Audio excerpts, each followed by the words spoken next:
9 जिलों के दौरे किए थे। मुझे भी सौभाग्य मिला उस वक्त में गाड़ी में साथ रहने का। हरदीप जोशी जी थे चीफ मिनिस्टर, वो भी साथ थे। 3 दिन तक 9 जिलों के दौरे जाके गांव-गांव में रुकना, लोगों को पूछना मजदूरी कितनी मिल रही है, टाइम पे मिल रही है क्या, पीने के पानी का क्या प्रबंधन है, गायों के लिए चारे का क्या प्रबंधन है। गहराई से दौरे हुए थे उस जमाने के अंदर।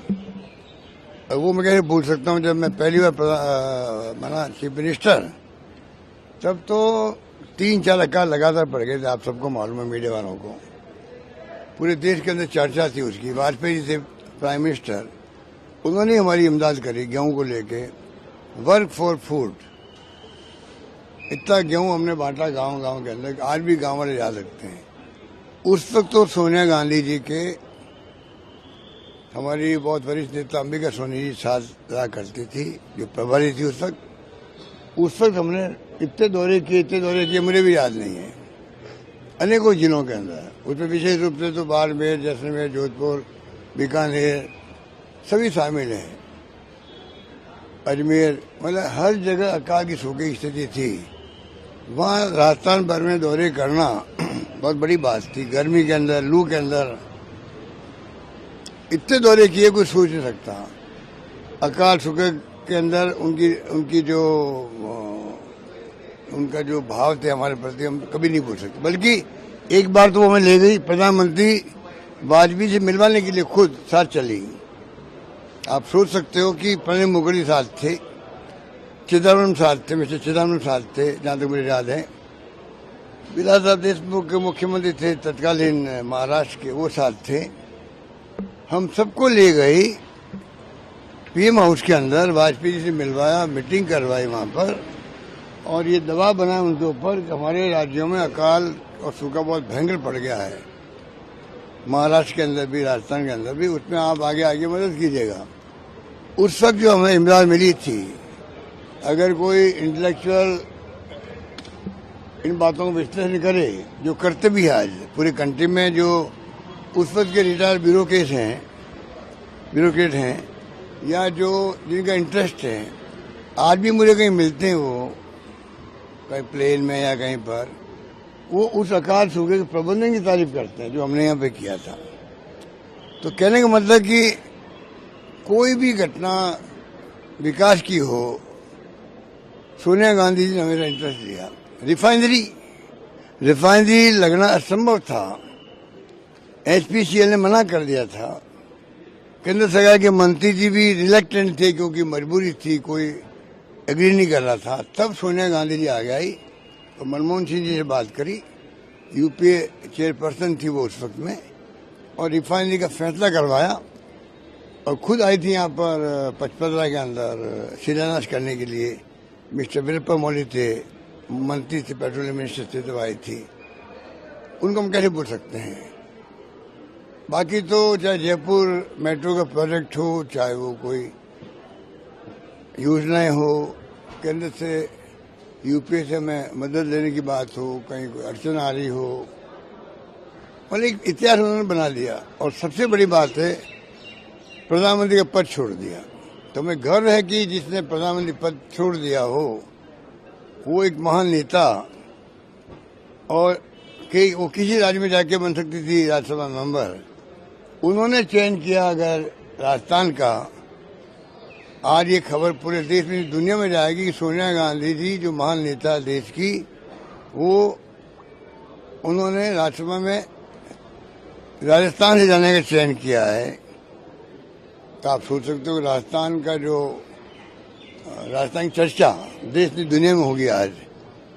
तो जो हमने कहा है राजस्थान के बारे में कि पिछले चुनाव कैंपेन में हमने जो गवर्नेंस दी है राजस्थान में, जो स्कीम हम लेके आए थे, वो आप सब सामने के। और हमने विकास की बात भी करी थी, आर्थिक विकास के लिए हमने पीछे अभियान चलाए थे हम लोगों ने। Right to social security act लाने की बात करी थी। ये तमाम बातें हैं, पर 4 कानून बनाए केंद्र सरकार ने, RTE, food security act, NREGA, उस पर भी अमित साहब लगी हुई है। सोनिया जी की। तो आप सोच सकते हो कि जिसका इतना अनुभव हो देश के लिए, समस्याओं के लिए, राजस्थान के लिए, वो व्यक्तित्व आज अभी आएंगे आज फॉर्म भरने के लिए राज्यसभा के लिए। तो आप सोच सकते हो कि हम सबके लिए कितने बड़े गर्व की बात है। वो आएंगी तो मैं समझता हूँ कई योजनाएं तो भारत सरकार एनडीए गवर्नमेंट आज बनी हुई है, उनके भी कान खड़े होंगे। सोनिया गांधी जी का रिश्ता as a Rajya Sabha member Rajasthan से हैं, तो हमारी कोई योजनाएं होगी, हम दबाव बनाएंगे केंद्र पर, राज्य पर, उस पर भी हमें इमदाद मिलेगी उनके औरा का, ये मैं कह सकता हूँ। तो मुझे बहुत खुशी है, मेरे पास शब्द नहीं, किन शब्दों में हम प्रसन्नता व्यक्त करें उनके फैसले का। किसान आंदोलन भी फिर से शुरू हो रहा है वहाँ पर उनके ऊपर। देखिए, पूरी तरह नरेंद्र मोदी जी एक्सपोज हो रहे हैं। जब मैं मुख्यमंत्री था तब वो मुख्यमंत्री थे, कई मीटिंगों में साथ बैठते थे। आज ही वो मीटिंग बोलते हैं कि साहब हमारे मुख्यमंत्री जमात में सबसे सीनियर मुख्यमंत्री अशोक गहलोत थे। आप देखा होगा मानगढ़ में बोले थे। तो मैं बहुत करीब से उनको मैं देखता था, क्या बोलते हैं, क्या वो चाहते हैं। अगर उस वक्त वो कहते थे कि एमएसपी की जो है कानून बनना चाहिए, एमएसपी के लिए भारत सरकार को चाहिए, वो दबाव देते थे अगर केंद्र पे उस वक्त में यूपी गवर्नमेंट पे। अब तो 10 साल से खुद प्रधानमंत्री हैं, अब उनको कौन रोक रहा है।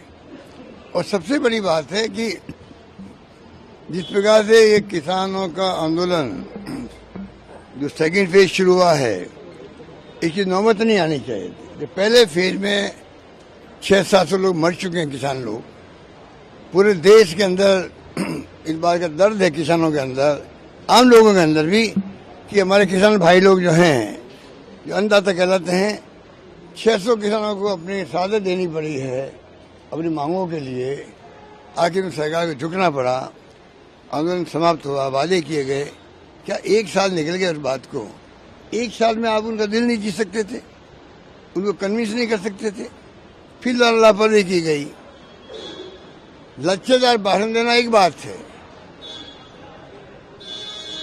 बड़ी बड़ी योजनाएं सपने दिखाना एक बात है। जो दिखा रहे हैं वो देश को दिखा रहे हैं सपने, पार्लियामेंट के अंदर भी, पार्लियामेंट बाहर भी अटैक करते हैं बहुत निम्न स्तर के वो विपक्ष पर। जबकि मोदी जी और हम लोग पैदा ही नहीं हुए थे तब देश आजाद हो गया था। कहाँ पंडित नेहरू, दुनिया लोहा मानती है हिंदुस्तान के एक महान नेता का, जो पंडित नेहरू पंचशील सिद्धांत की बात करते थे, प्लानिंग कमीशन में लेके आए, दुनिया को नई सोच दी, नीम का गठन किया, निर्गुण राष्ट्र सम्मेलनों का। उस जमाने में हम पढ़ते थे तो क्या पंडित नेहरू की सोच थी, बड़े बड़े बांध, बड़े बड़े कारखाने। आज जो नींव हमारी मजबूत है पाकिस्तान के मुकाबले में, उसमें भूमिका पंडित नेहरू की थी। दार्शनिक भी थे, दूरदृष्टि रखते थे, और जो उन्होंने संदेश दिया देश को, नौजवानों को, देशवासियों को, गांधी जी लोहा मानते थे और उनको इसीलिए प्रधानमंत्री बनाया। आप सोच सकते हो, एक शब्द उनके बारे में बोलो नहीं, उनकी आलोचना करो, इतिहास से उनका नाम हटाने का प्रयास करो। आप नई पीढ़ी को क्या सिखा रहे हो? अगर इस प्रकार की आपकी हरकत रहेगी ना, तो इतिहास आपको भी याद नहीं करेगा। किसान आंदोलन को विपक्ष की साजिश बताया जा रहा है, बीजेपी की तरफ से लगातार ये आरोप लगाया जा रहा है। ये तो आप कुछ भी सोच लीजिए, विपक्ष कोई साजिश नहीं कर रहा है और किसानों ने खुद ने तय कर रखा है। इसमें हम विपक्ष की हो चाहे कोई हो, वो राजनीति नहीं आने देंगे। इसे आप देखा होगा पहले फेज के आंदोलन के अंदर भी विपक्ष को उन्होंने कोई इस तरह से इन्वॉल्व नहीं किया है आंदोलन के अंदर। खुद के बलबूते पर, खुद की क्षमता पर, खुद के दृढ़ निश्चय पर और खुद के संकल्प पर उन्होंने आगे बढ़े थे। और देश को गर्व होना चाहिए कि देश के किसानों में दमखम है। उन्होंने आखिर में केंद्र सरकार को झुका दिया। झुका के कोई मैं समझता हूँ कि देश को गर्व हो कि किसानों में दमखम है झुकाने का, इस बात का हमें गर्व होना चाहिए। सवाल ये नहीं कि सरकार को झुका दिया। डेमोक्रेसी में सरकारों को झुकना ही पड़ता है, और झुकना चाहिए सरकारों को। अगर आपका विश्वास डेमोक्रेसी में है तो जब कोई मुद्दे आए जनहित के, झुक जाओ। अगर आप ये वीडियो YouTube पर देख रहे हैं तो हमारे चैनल को सब्सक्राइब करें और बेल आइकन को दबाना ना भूलें। अगर आप Facebook पर ये वीडियो देख रहे हैं तो हमारे पेज को लाइक करें।